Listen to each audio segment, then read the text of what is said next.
Dear friends, welcome to our channel. We are very excited to share different stories about love and betrayal from around the world with you. So now let's begin today's story journey. The warm and enchanting lights of the upscale restaurant illuminated the carefully arranged long table and the laughing guests.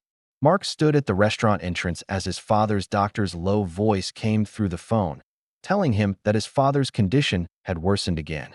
Mark took a deep breath, forced himself to hang up, and then walked toward the family gathering celebrating his mother-in-law Eleanor's birthday. He was 20 minutes late, but it was unavoidable. As Mark approached the luxurious long table, his steps slowed down. The table was filled with his wife's family. Mother-in-law Eleanor sat at the head, wife Jessica on her right, other relatives surrounding them, all raising glasses in celebration. There was no seat for Mark. "Sorry I'm late," Mark said, his eyes scanning the table. "Seems like there's no place for me?" Jessica looked up, her face wearing a slightly tipsy smile. "Oh, is the seat count wrong?" There was a hint of contempt in her tone that Mark couldn't ignore. The whole family burst into laughter, as if this was just an ordinary joke. Mark stood there, feeling a chill creep up his spine. All the doubts and suspicions that had accumulated over the past 8 months were confirmed in this moment.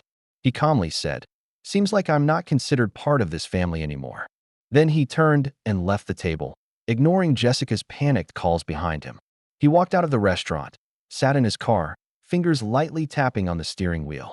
Mark opened his phone, accessed an encrypted folder, and sent an email he had prepared long ago, containing evidence of Jessica's 6-month affair with her colleague Ryan. This email was sent to everyone at the table. 30 minutes later, he received a trembling call from his mother-in-law Eleanor, everyone at the table shocked and pale. Mark hung up and drove to their home to pack necessary items. He knew that after tonight, everything would be different. A year ago, Mark and Jessica were still an enviable couple in Toronto.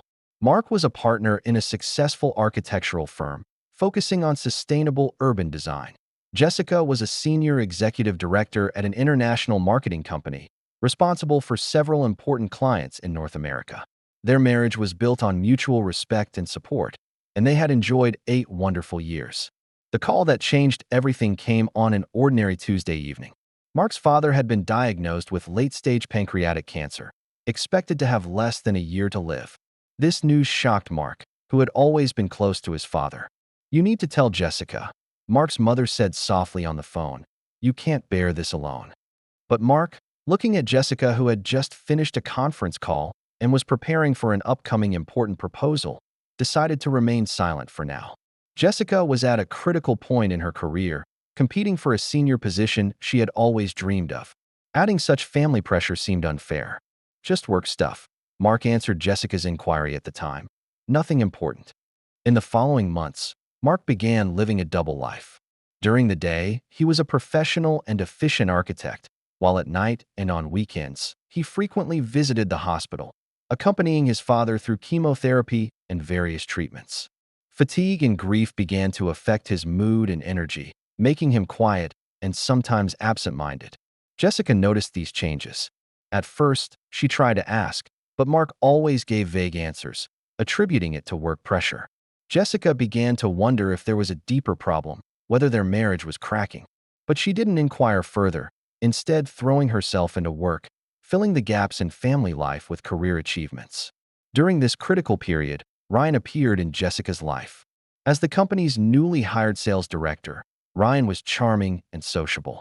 He not only had excellent business capabilities, but also a keen insight that allowed him to accurately capture others' emotional needs. Ryan was known in the workplace for his ability to build relationships, which quickly made him a star employee. His success wasn't just based on charm, but was supported by solid performance. Since joining the company, he had already brought in 3 important clients. When Jessica showed fatigue after a departmental meeting, Ryan proactively suggested getting coffee together. "You look like you need to talk." Ryan's voice was full of concern. "Is there anything I can help with?" Initially, this was just ordinary colleague interaction. Jessica shared her concerns about her marriage, and Ryan provided seemingly sincere advice and emotional support. But as time went on, this interaction gradually crossed boundaries. Ryan always appeared at just the right moment, listening to Jessica's confusion, giving her the attention and appreciation that was increasingly missing at home. "Your husband doesn't know what an outstanding wife he has," Ryan said during a dinner after overtime, his hand gently covering Jessica's. "If I were him, I would never let you feel neglected." That night was the turning point in their relationship. Mark canceled their anniversary dinner because his father suddenly developed a high fever, but he didn't explain the real reason. Jessica was alone, feeling low, and accepted Ryan's comfort and companionship. A month later, the emotional bond developed into a physical relationship. Jessica started making up excuses about overtime and business trips to meet Ryan at hotels.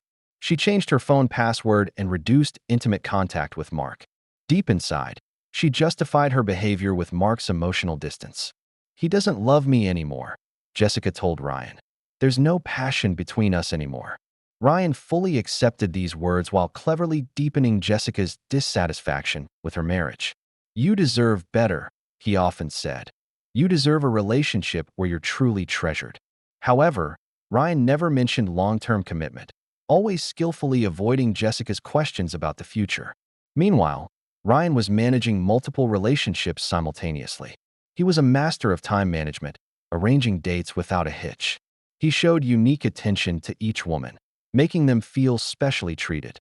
Beneath Ryan's carefully constructed appearance hid a precisely calculating opportunist. For him, these relationships not only satisfied emotional needs, but also provided convenience for his career development. After all, most of his lovers were influential women in the workplace. Mark, immersed in the responsibility of caring for his father, didn't immediately notice the crisis in his marriage. It wasn't until his father's condition stabilized and doctors indicated the treatment was having positive effects that Mark had the energy to refocus on family life. He found Jessica had become distant and defensive, often overreacting to his inquiries. Doubts began to take root in Mark's mind. One evening, when Jessica claimed to be attending a client dinner, Mark happened to receive a call from Jessica's colleague mentioning that the meeting had already ended. That night, he first checked the credit card statements of their shared account and discovered multiple high-end hotel expenses. As a detail-oriented architect, Mark began systematically collecting evidence. He checked phone records, noticing Jessica's frequent contact with a specific number. He examined emails, finding deleted booking confirmations. Eventually, he hired a private investigator and obtained conclusive photos of Jessica and Ryan intimately together at a hotel. Each piece of evidence was like a knife stabbing into Mark's heart. His father's condition deteriorated again, with doctors hinting time was running out. Mark felt the world collapsing, but he decided not to act hastily. He needed time to process this double blow and plan his response. Meanwhile, Jessica's inner world wasn't as calm as it appeared. Although she was excited about her relationship with Ryan, she was also often troubled by guilt. Sometimes, when Mark returned home late at night, exhausted and collapsing on the couch, she had wanted to approach him, to ask what was really going on. But each time she was about to speak, a fear would stop her. What if the truth was that Mark had fallen in love with someone else?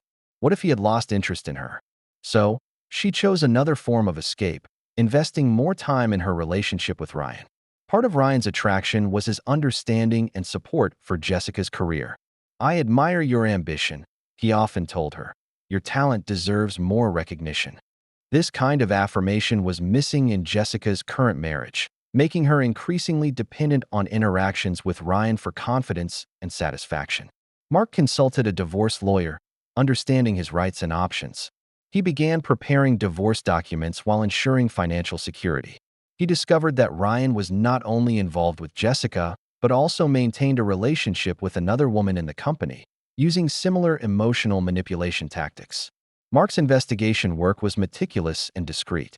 He didn't impulsively confront Jessica, but calmly collected evidence that would stand up in court. He recorded everything in a hidden notebook, including dates, times, and patterns of suspicious activities. He even recorded locations Jessica and Ryan occasionally mentioned, which later proved to be places where they dated. During this painful investigation period, Mark's only support came from his college friend Ethan. Ethan was one of the few who knew about Mark's father's illness and the only one who knew the truth about Jessica's affair. "You should confront her directly," Ethan suggested during a late-night conversation. "This uncertainty is destroying you." "No," Mark shook his head. I need to understand the full truth before deciding how to act. This calmness and restraint were Mark's characteristics. Even in the most painful moments, he maintained the ability to think rationally. This quality had helped him on his path to becoming a successful architect and now played a role as he faced the crisis in his marriage. When Mark's father passed away on a quiet Sunday morning, Jessica wasn't even there. She claimed to have an emergency work meeting, but was actually spending the weekend with Ryan at a lakeside cottage. Mark faced the pain of losing his father alone, and at that moment, the last hope for his marriage vanished. Mark's father, Thomas Winters, had been a respected high school math teacher who had a profound influence on his son. Honesty and integrity, he often told Mark, are a person's most important qualities. In the last few months of his life, Thomas was often worried about Mark's marriage situation. "You don't seem right, son," he once asked weekly after a chemotherapy session. "Is everything okay at home?" Mark just nodded, unwilling to admit in front of his father that his marriage was collapsing. "Everything's fine, Dad," he said. "You should focus on recovery." The funeral was a simple but dignified ceremony, attended only by close friends and family. Jessica finally appeared, showing appropriate sadness, but Mark noticed her frequently checking her phone.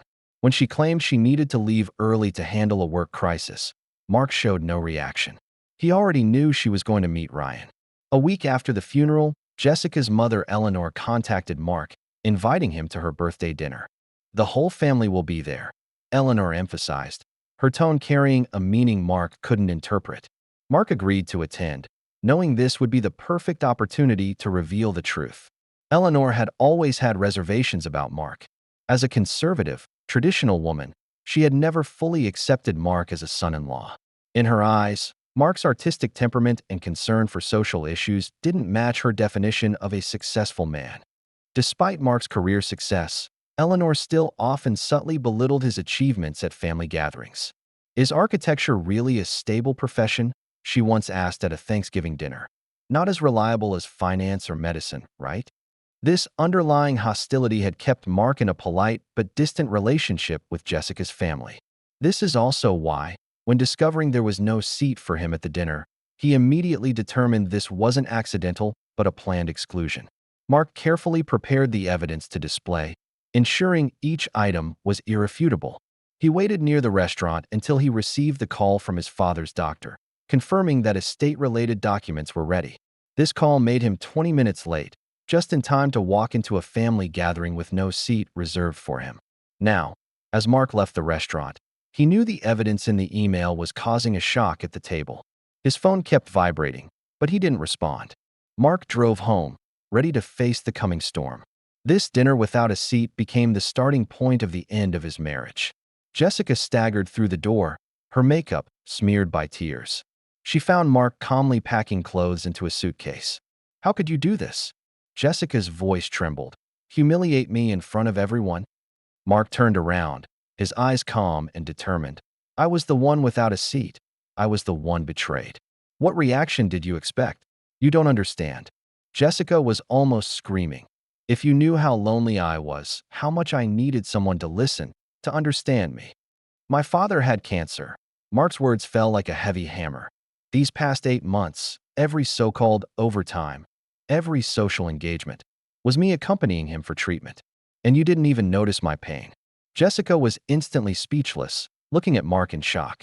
"Why didn't you tell me?" she finally asked.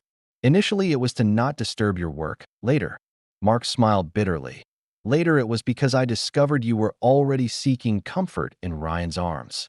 "Mark, I made a mistake, but we can fix all this." Jessica approached him, her tone pleading. "We can go to counseling. I'll end everything with Ryan." "Too late." Mark closed the suitcase. "My father died last Sunday. You claimed you had a work meeting and couldn't accompany me, but we're actually on vacation with Ryan. I've already filed for divorce. My lawyer will contact you tomorrow." Jessica tried to grab Mark's arm. "You can't just end 8 years of marriage like this." "I'm not the one who ended it." Mark pulled away. "It was a decision you and Ryan made together." As Mark left with his luggage, Jessica fell to her knees, but her emotions were more about the panic of being exposed rather than genuine remorse. She immediately picked up her phone to call Ryan, only to find she had been blocked. The following weeks were like a nightmare. Jessica's affair spread within their social circle, with most friends siding with Mark. Eleanor was shocked by her daughter's behavior, and although she still supported her, her blame and disappointment were evident. "Why didn't you just talk to Mark directly?" Eleanor asked in a painful conversation. "How much did you know about his father?" "I thought he didn't love me anymore," Jessica answered softly, but deep inside, she didn't fully believe this. The truth was, she was attracted by Ryan's attention, enjoying the excitement of being pursued, rather than simply because of Mark's distance. The divorce process was more complex than Mark had expected. Jessica refused to sign the initial agreement, insisting on more property division and opportunities for continued communication. Mark remained restrained, conducting all communication through lawyers, refusing any requests for private meetings. Jessica's emotions went through complex changes during this time. After the initial shock and panic, she tried to contact Ryan for support, only to find he had completely cut off contact. When she went to the company to find him, the receptionist told her Ryan had taken leave to handle personal matters. This sudden abandonment deepened Jessica's sense of isolation. Facing the imminent divorce, Jessica began reflecting on her behavior. However, this reflection focused more on how she was discovered, how to salvage her reputation, rather than truly acknowledging the harm of her actions. She began constructing a new narrative. She was the victim of Mark's long-term emotional distance, while Ryan was a shrewd manipulator. "I was too vulnerable then," she explained to one of the few friends still willing to listen, Dana. "Mark neglected me for a long time, and Ryan took advantage of that." Dana, being a straightforward person, didn't fully accept this explanation. "Jessica, you're an adult who made choices," she said calmly. "Blaming others won't help." These words stung Jessica, but she still stubbornly maintained her position, refusing to fully admit her mistakes. Meanwhile, a storm was brewing within the company. A colleague accidentally discovered Ryan's relationship with Jessica and revealed that Ryan was simultaneously maintaining similar relationships with the HR manager and two other women. The investigation showed Ryan used company resources for personal dates, including falsely reporting business travel expenses and misusing the company credit card. This discovery shocked the entire company. Ryan's charm and business capability had always made him highly regarded, and many found it hard to believe his actions. However, the evidence was conclusive. The company's internal audit traced nearly $30,000 of company funds Ryan had used for personal dates, gifts, and travel. More shockingly, these funds were often reimbursed under the guise of client development or business relationship building. Jessica's professional reputation was also implicated. The investigation found she had met with Ryan multiple times during work hours, using company funds to pay for improper expenses. Her expected promotion was indefinitely postponed, with several important clients requesting a change in project manager. "This is a temporary measure, Jessica," her supervisor Stephen explained, his expression complex, "until things settle down."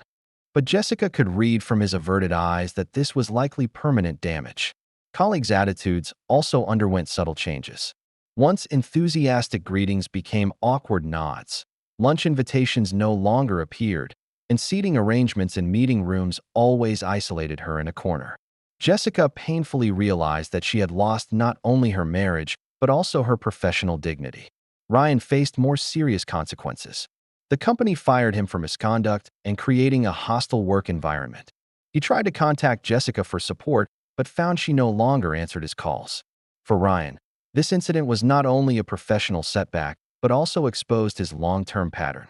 Investigations from former employers showed he had similar behavior in two companies, but each time cleverly switched jobs before things erupted. This time, he wasn't so lucky. Ryan's career suffered a heavy blow, but his response differed from Jessica's. Instead of reflecting on his behavior, he directed his anger toward Mark. In a drunken outburst, Ryan drove to the apartment where Mark was temporarily living, created a disturbance in the lobby, was stopped by security, and reported to the police. This behavior brought him harassment charges, further damaging his reputation. When Jessica finally realized Ryan had deceived her, he had promised similar understanding and support to multiple women, even maintaining other relationships while developing a relationship with Jessica. She felt completely fooled. However, Her anger was more directed at Ryan's deception rather than her own unfaithful behavior. "I was just a target of his manipulation," Jessica told Eleanor, seeking her mother's sympathy. "I didn't know he was dating others at the same time." Eleanor sighed. "But dear, even if Ryan was only dating you, you still betrayed Mark." This direct assessment left Jessica speechless. Nevertheless, she still refused to fully accept responsibility internally, continuing to seek various excuses to justify her behavior. The divorce proceedings dragged on for 6 months. At the final mediation meeting, Mark and Jessica spoke directly for the first time. "I don't hate you," Mark said, his voice calm and firm. "But I can never forgive you either. Some betrayals cannot be repaired. Some trust once broken can never be rebuilt." Jessica looked into Mark's eyes, truly feeling for the first time the irreversibility of her actions. She nodded, tears in her eyes. "I understand. I hope you learn from this and be more loyal to your next relationship," Mark said coolly, making no effort to hide the detachment in his tone. "But that won't be our relationship." Before signing the final divorce papers, Jessica tried one last time. "Mark, I know you can't forgive me now, but perhaps in the future." Mark interrupted her. "There is no future, Jessica. Everything between us is over. Please don't contact me again." He signed the final documents, ending the marriage without the slightest hesitation or emotional display. A year later, the Toronto Morning Post published news. Renowned architect Mark Winters had established a foundation named after his father Thomas, supporting cancer patients and their families. The report mentioned how Mark had transformed personal tragedy into social contribution, with a photo showing him calm and determined, his eyes sparkling with regained vitality. Mark's career actually developed in new ways after the trauma. He transformed his insights into life's fragility into design inspiration, creating a series of architectural works that were both practical and imbued with humanistic care. One of his hospital design projects won an International Architectural Award, with the jury especially praising its seamless integration of healing spaces and family support. In his personal life, Mark also began a new chapter. Through a hospital volunteer program, he met pediatric oncologist Sarah. Unlike Jessica, Sarah's gentle resilience came from daily experiences with life and death. Their relationship began with shared volunteer work, gradually developing into a deep emotional connection. "How did you recover from such betrayal?" Sarah asked softly on a quiet night. Mark thought for a moment and answered, "I didn't try to forget or suppress that experience. I accepted it, let it become part of me, but didn't allow it to define my future." Sarah gently held his hand. "You're much stronger than you realize." And Mark knew that this strength partly came from his complete severance from the past. He gave Jessica no chance to re-enter his life, did not respond to any of her contact attempts, maintaining absolute boundaries. These boundaries allowed him to truly move forward rather than being dragged down by the past. Meanwhile, news came from the Toronto court that Ryan had been sentenced for multiple fraud charges.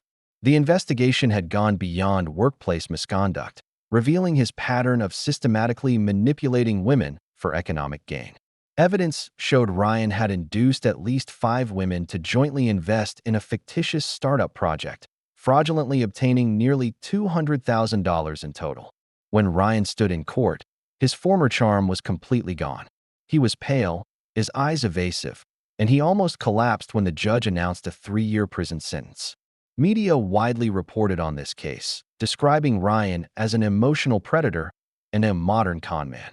An in-depth report analyzed his manipulation techniques in detail, how he identified potential targets' vulnerabilities, how he gradually built dependent relationships, and how he ultimately achieved economic benefits.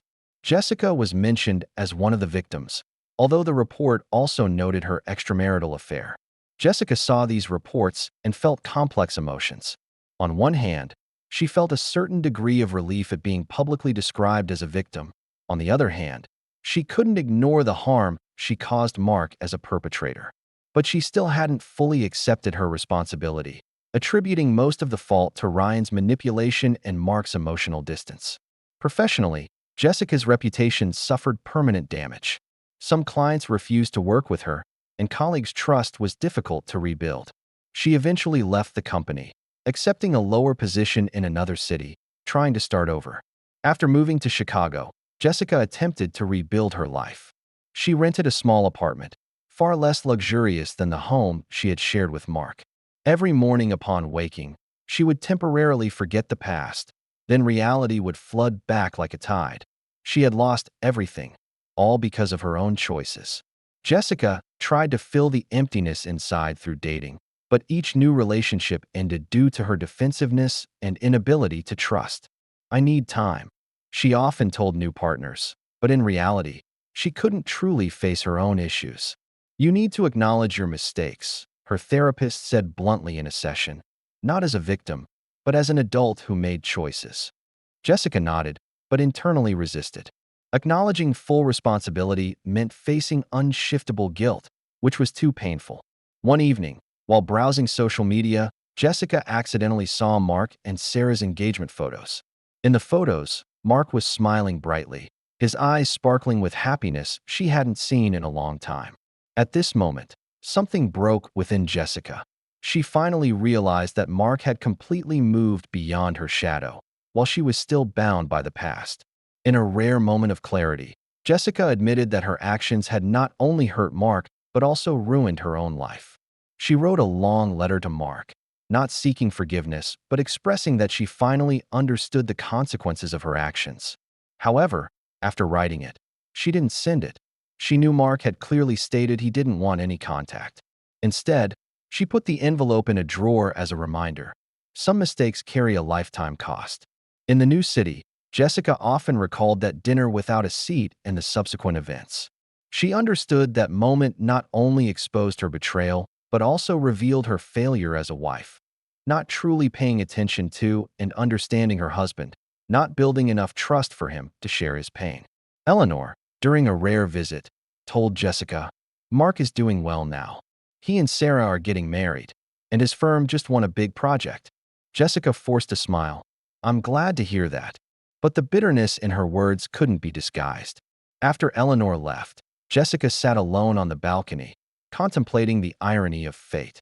She betrayed her marriage because she felt neglected, while in reality, Mark was bearing unspeakable pain. She sought understanding and support, but fell into the arms of a manipulator. Now she had lost everything: marriage, professional reputation, friend network, even self-respect. Meanwhile, Ryan was having a difficult time in prison. Someone who had relied on charm and manipulation techniques to survive found himself out of place in this environment that emphasized strength and direct confrontation. He tried to use the same methods to build relationships with guards and other inmates, but quickly found people here were immune to his tactics. "Your smooth talk is useless here," an older inmate warned him. "Only real things matter here." Ryan began reassessing his life.